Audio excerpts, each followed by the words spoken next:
Pablo Escobar was a notoriously violent, powerful, and ruthless drug lord. His evil crimes eventually caught up with him when he met his death at age 44. Born in 1949 in Antioquia, Colombia, Pablo Escobar became the leader of the powerful Medellin drug cartel. His Medellin drug cartel was accused of being behind up to 80% of all the cocaine shipped to the United States. At the height of his power, Escobar was said to be the 7th richest man in the world. Dubbed the King of Cocaine, Escobar stopped at nothing to protect his drug trafficking business and was behind the murders of thousands of people. He was the mastermind behind over 200 car bombings in the Colombian drug wars and even organized the bombing of a commercial airliner in which 107 people died. In an agreement with the Colombian government in 1991, Escobar agreed to go to a prison called La Cathedral for what was meant to be 5 years so he wouldn't be extradited to the United States. La Cathedral was a luxury prison built for Escobar which included a football pitch, bar, jacuzzi, and waterfall.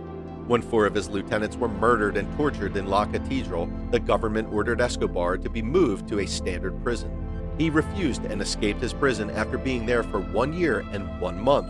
It is said he simply walked out the back gate.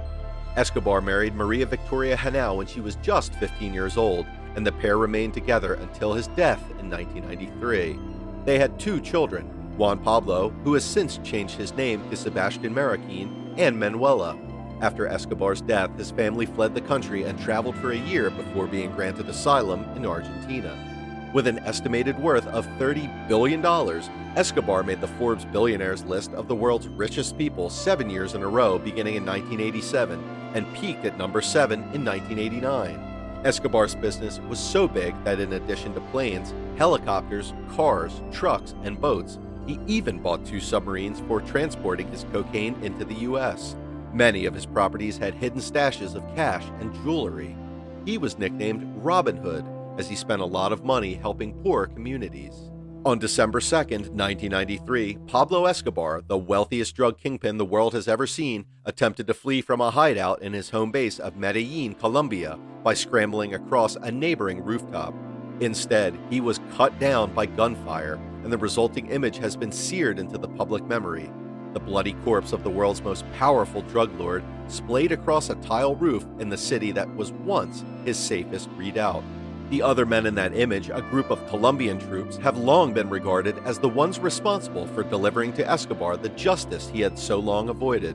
But accounts from rival traffickers and gang members, intelligence documents, and Escobar's own family indicate that those troops, soldiers backed by the legitimacy of the state, may not have been responsible for the demise of El Patron. In late 1989, after a series of bloody humiliations dealt by Escobar to the forces and officials of the Colombian government, then-President Virgilio Barco created a special police unit to deal with the kingpin and his cartel. While its initial encounters with the Medellin network left the Bloc de Busqueda, or search block, dazed and weakened, it eventually became a hardened task force that hunted down Escobar and his associates. Assisted by U.S. Special Forces, U.S. Army Intelligence, and members of the CIA and Drug Enforcement Administration, the search block pursued Escobar throughout 1992 and 1993. According to official accounts, it was the search block that ultimately killed Escobar. On December 2, 1993, one day after Escobar's birthday, according to Mark Bowden's book Killing Pablo, he celebrated with marijuana, a birthday cake, and wine. The search block tracked the drug baron to the Los Olivos neighborhood in Medellin. The search block was able to converge on the house where Escobar was speaking on the phone with his son. In Bowden's account, despite all of the group's gadgets, a positive ID was made only when a member spotted Escobar through a second-story window. Members of the search block surrounded the home while others stormed through the door. Alerted Escobar and a bodyguard stumbled out a back window onto an orange-tiled roof. They were met with a hail of gunfire, and both fell from shots to their heads, Escobar with one that entered his right ear and killed him instantly.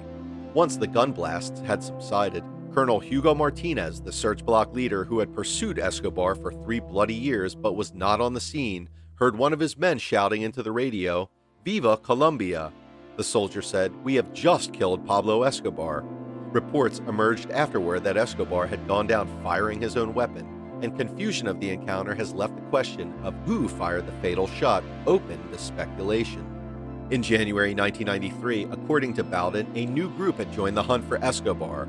Perseguidos por Pablo Escobar, or People Persecuted by Pablo Escobar, known as Los Pepes, was made up of rival drug traffickers, paramilitaries, and others scorned by the Medellin cartel boss.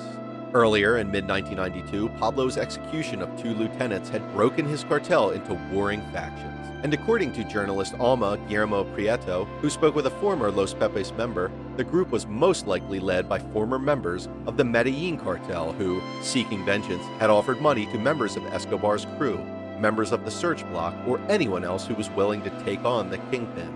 Los Pepes were, in Bowden's words, some extra-legal muscle who didn't mind crossing the lines of legality and morality that Pablo so blithely ignored. Many in the Colombian government were said to be open to their participation in the hunt. According to DEA documents cited by Bowden, the group probably received funding from the rival Cali cartel and likely got information from the Colombian National Police and allegedly American intelligence agents operating in the country. A 2015 court ruling ordered the CIA to release more documents that could shed light on the suspected cooperation between the American government, Colombian security forces, and Los Pepes. Los Pepes quickly mounted a campaign that rivaled that of Escobar's in sheer violence. In early 1993, there were up to 6 killings a day. Low-level cartel managers, former state officials linked to the cartel, Escobar's attorneys, anyone was fair game. Escobar retaliated with more bombings in urban areas, and Los Pepes responded in kind, destroying numerous properties belonging to Escobar and his associates. An account from Diego Fernando Murillo, aka Don Berna, a central figure in Los Pepes, according to Insight Crime, also indicates that members of Los Pepes accompanied the search block on its raid of Escobar's hideout in Medellin. In Don Berna's telling, it was his brother, Rodolfo, who delivered the coup de grace, shooting Escobar in the head with an M16. A third actor to whom Escobar's death has been attributed is Escobar himself. His son, Juan Pablo Escobar Henao, who has changed his name to Sebastian Marroquin, has insisted that his father took his own life on that Medellin rooftop. "I have no doubt that Pablo Escobar planned his own death," Marroquin said in a 2014 interview. Moreover, images of the drug lord on the rooftop show his Sig Sauer pistol, which Marroquin says his father would have used to shoot himself, lying next to his body. That's it for today's video. Don't hesitate to let us know what you think in the comments section. And don't forget to like this video if you enjoyed it. Subscribe to this channel to get more videos and click the bell button to enable notifications.